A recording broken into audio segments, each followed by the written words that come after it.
বছর 4 আগের কথা। একটা টিউমার অপারেশনের জন্য আমি কয়েকদিন নার্সিংহোমে ভর্তি ছিলাম। আমার ঠিক পাশের বেডে ছিলেন একজন বয়স্ক মহিলা, বয়স 65 বছর বা তারও একটু বেশি হবে। আমার অপারেশনের 2 দিন আগে ওনার একটা মেজর অপারেশন হয়েছিল। আমি দেখতাম বিকেলে ভিজিটিং আওয়ারে একজন ভদ্র মহিলা প্রতিদিন ওনাকে দেখতে আসতেন। ভদ্র মহিলা যে শিক্ষিত সেটা ওনার হাবভাব দেখলেই বোঝা যেত।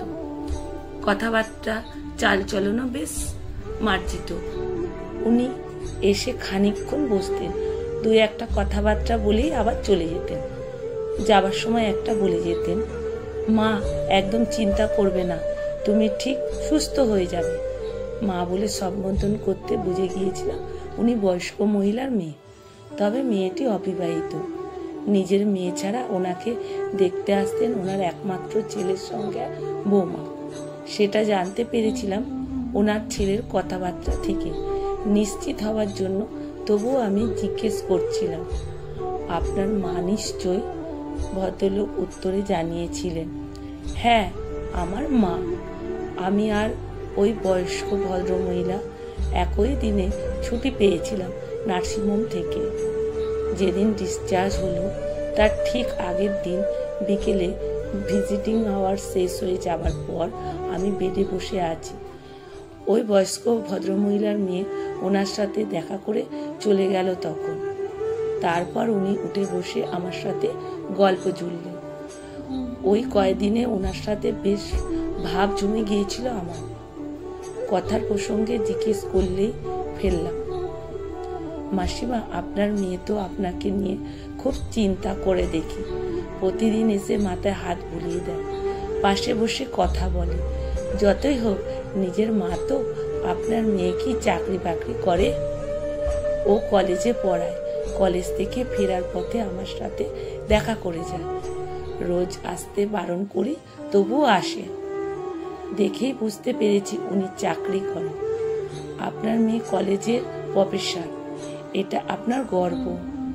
নিজে এত কাজের মাঝেও মেয়ের প্রতি দায়িত্ব পালন, এটাই তো হওয়া উচিত।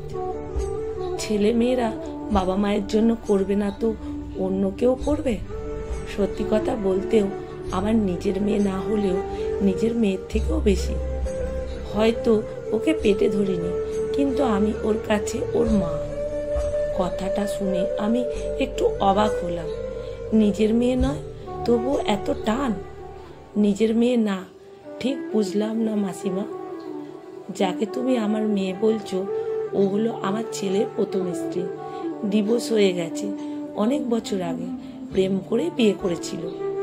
তখন দুজনের প্রাইমারি স্কুলে শিক্ষকতা করত। বিয়ে 4 বছর পর আমার বৌমা কলেজে চাকরি পায়। কলেজে চাকরি পাওয়ার পর থেকেই সমস্যাটা তৈরি হলো।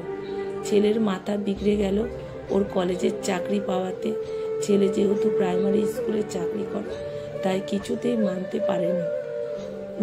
এই ব্যাপারটা ঝামেলা হতে শুরু হলো আস্তে আস্তে।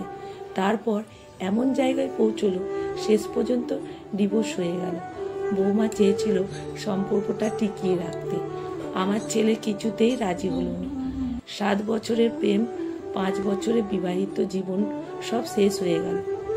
বিয়ের আগে থেকেই আমাদের বাড়িতে যাতায়াত ছিল।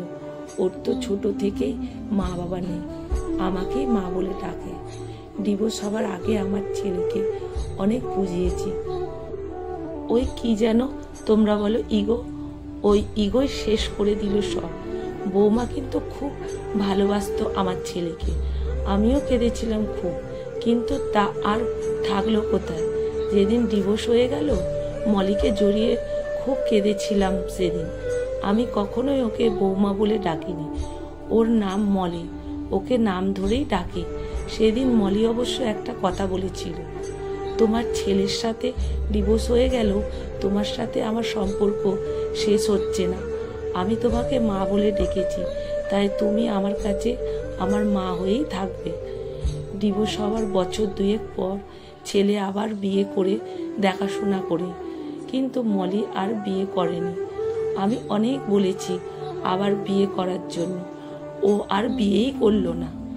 মেয়েরা একবার যাকে মন থেকে ভালোবেসে ফেলে কিছুতেই তার জায়গা অন্য কাউকে বসাতে পারে না। এখন কলকাতায় একটা কলেজে পড়ায়, কলকাতাতেই ফ্ল্যাট কিনেছে, নিজের গাড়ি আছে। মাঝে মধ্যে আমাকে নিয়ে এসে নিজের কাছে রাখে। প্রথম আমার ছেলে ভীষণ আপত্তি করেছিল, আমি ছেলের কথা শুনিনি সেদিন। এই যে এত বড় একটা অপারেশনের খরচ মলি সব করেছে, ছেলে অত টাকা খরচ করতে পারতো না। আমার ছেলে হোমিওপ্যাথি তা না হলে কবিরাজি করতে বলেছিল। মলি শুনে বলেছিল, টাকা নিয়ে চিন্তা করো না মা, আমি তো আছি। তা আমি মলিকে বলেছিলাম, এত টাকা বাজে খরচা করতে হবে না, আমার এমনিতেই বয়স হয়েছে। মলি বলল, মা আমার টাকা থেকেও যদি নিজের লোকের কাজে লাগাতে না পারি তাহলে আর টাকা থেকে লাভ কি? মায়ের জন্য তো খরচ করেছি, এটা বাজে খরচ হতে পারে? তুমি যে আমাকে এত ভালোবাসো তার দাম হিসাবে নয় এটা নিও। তাছাড়া আমি যে মা বলে তোমাকে ডাকতে পারি, এই ঋণেও তো তোমার কাছে ঋণী। আবার দেখা না, এই নার্সিংহোম থেকে ছুটি নিয়ে মলির কাছে থাকতে হবে, চেক আপ করে তবেই গ্রামের বাড়িতে যাব। আমি বলেছিলাম অপারেশন হয়ে গেলে বাড়ি চলে যাব, মলি আমাকে ছাড়বে না। মলি বলেছে, পুরো সুস্থ না হয়ে তুমি কোথাও যাবে না। মেয়েটার কাছে এই জন্মে চির ঋণী আমি, এই ঋণ কখনো শোধ করা যাবে না। খুব মন দিয়ে শুনছিলাম কথাগুলো, তারপর বললাম, এভাবে বলছেন কেন? আপনাকে তো আর আলাদা করে দেখে না, নিজের মা বলেই দেখে এসেছে। মেয়ে তার মায়ের জন্য কর্তব্যটুকু করেছে। জানো, মলি আমাকে আরো কয়েক বছর বাঁচার জন্য নতুন জীবন দিল। মেয়েটার মধ্যে ঈশ্বর কি দিয়েছে জানি না, ও যে আমার বড় আপন, তবে আমার ছেলে ওকে চিনতে পারল না। সবাই বলে মেয়েরা নাকি তার থেকে কম যোগ্যতা সম্পন্ন ছেলেকে বিয়ে করে না। কথাটা কতটা ঠিক আর কতটা ভুল সে বিচার আমি করব না। তবে নিজের ছেলেকে দেখে যা বুঝলাম, বউ যদি তার থেকে বেশি যোগ্যতা সম্পন্ন হয় বা উচ্চ পদের চাকরি করে, সেটা অনেক ছেলের মনে মেনে নিতে পারে না। তখন তাদের ইগোতে লাগে, তখন সম্পর্কটা শেষ হয়ে যায়, ইগোটাই জিতে যায়।